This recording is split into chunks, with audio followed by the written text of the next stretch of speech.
വീട്ടിലുള്ള ഇരുമ്പ് കമ്പിയോ കോപ്പറോ ഒന്നും പോയതിനല്ല ഞങ്ങൾ വന്ന് പറഞ്ഞിട്ടുള്ളത്.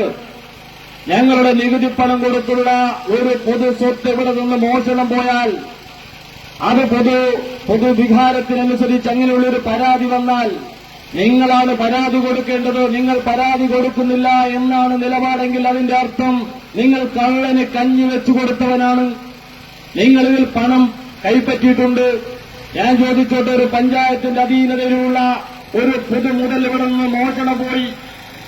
2 ദിവസം കഴിഞ്ഞ് ഇവിടെയുള്ള ഒരു സിപിഐഎമ്മിന്റെ നേതാവ്, ഒരു ബാലൻ എന്ന് പറയുന്ന ആൾ പണം മോഷണം നടത്തി പിടിക്കപ്പെട്ടാൽ ആ കള്ള മുതൽ, ആ മോഷണം നടത്തിയ മുതൽ അങ്ങ് പോലീസ് സ്റ്റേഷനിൽ കൊണ്ടുകൊടുത്താൽ പിന്നെ കേസിൽ അങ്ങനെയാണോ ഇന്ത്യയുടെ നിയമവ്യവസ്ഥ?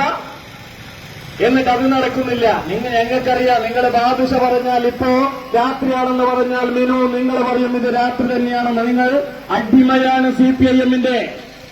നിങ്ങളുടെ സർക്കാരിന്റെ ശമ്പളം വാങ്ങി, സാധാരണക്കാരന്റെ നികുതി പണം കൊണ്ട് ശമ്പളം വാങ്ങി, നിങ്ങളുടെ കസ്റ്റഡിയിലുള്ള ഒരു പൊതുമുതൽ മോഷണം പോയപ്പോ അതിന് പരാതി കൊടുക്കണമെന്ന് പറഞ്ഞ് ഞങ്ങൾ വന്നപ്പോ നിങ്ങൾ എന്താ പറഞ്ഞത്? അങ്ങനെയൊന്നും പരാതി കൊടുക്കാൻ പറ്റില്ല. നിങ്ങളുടെ തറവാട്ട് സ്വത്താണോ പോയത്? പൊതുമുതലല്ലേ? അത് പരാതി കൊടുക്കേണ്ട. ഇങ്ങനെ ഒരു സെക്രട്ടറി അല്ലെങ്കിൽ സെക്രട്ടറിയുടെ ചുമതലയുള്ളവർ കേരളത്തിന്റെ ചരിത്രത്തിൽ നിങ്ങൾ കേട്ടിട്ടുണ്ടോ? എന്നിട്ട് പറയാ അവര് പൈസ തിരിച്ചു കൊണ്ടുവന്ന. ആര് പൈസ? ആരാണ് ഈ ബാലൻ എന്ന് പറയുന്ന ആൾ? നിങ്ങളുടെ മുന്നിൽ പണം കൊണ്ടുവന്നല്ലോ. നിങ്ങളൊരു പരാതി കൊടുത്താൽ ഈ ബാലൻ തത്ത പറയുന്നത് പോലെ പറയും ആരാണ് ഇത് മോഷണം നടത്തി, ഇത് വിൽപ്പന നടത്തിയിട്ടുള്ളത്.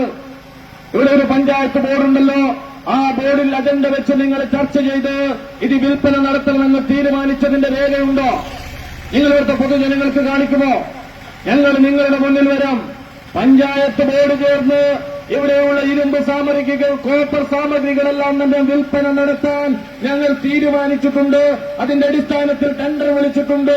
അങ്ങനെ വന്ന ടെൻഡറുകളിൽ ഏറ്റവും യോജിച്ച ടെൻഡറിലാണ് ഞങ്ങൾ കൊടുത്തത് എന്ന് പറയാൻ മിസ്റ്റർ മിനു നിങ്ങൾക്ക് സാധിക്കുമോ?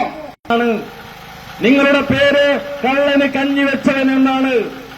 ഇവിടെ ഒരു ബാദുഷ് എന്നല്ല ഇവിടുത്തെ നിയമത്തിന്റെ അവസാനത്തെ വാക്ക്. ഞങ്ങൾ കോടതിയിൽ പോകാൻ തീരുമാനിച്ചിരിക്കുന്നു. വിജിലൻസ് കോടതിയിൽ വിജിലൻസ് പോലീസ് കേസെടുത്തിട്ടില്ലെങ്കിൽ സ്വകാര്യ അന്യായമായി കോടതിയിൽ പോകാൻ ഞങ്ങൾ തീരുമാനിച്ചിരിക്കുന്നു. പാർട്ടി കോടതി പറയുന്നത് ഒരുപക്ഷെ ബാദുഷ അംഗീകരിക്കും. പക്ഷേ ഞങ്ങൾ കോടതി, നിയമപരമായ കോടതിയിലേക്ക് പോയാൽ ഒരു ബാദുഷയും ഒരു ബാലനും ഒരു ഏരിയ സെക്രട്ടറിയും നിങ്ങളെ സംരക്ഷിക്കാനുണ്ടാകില്ല.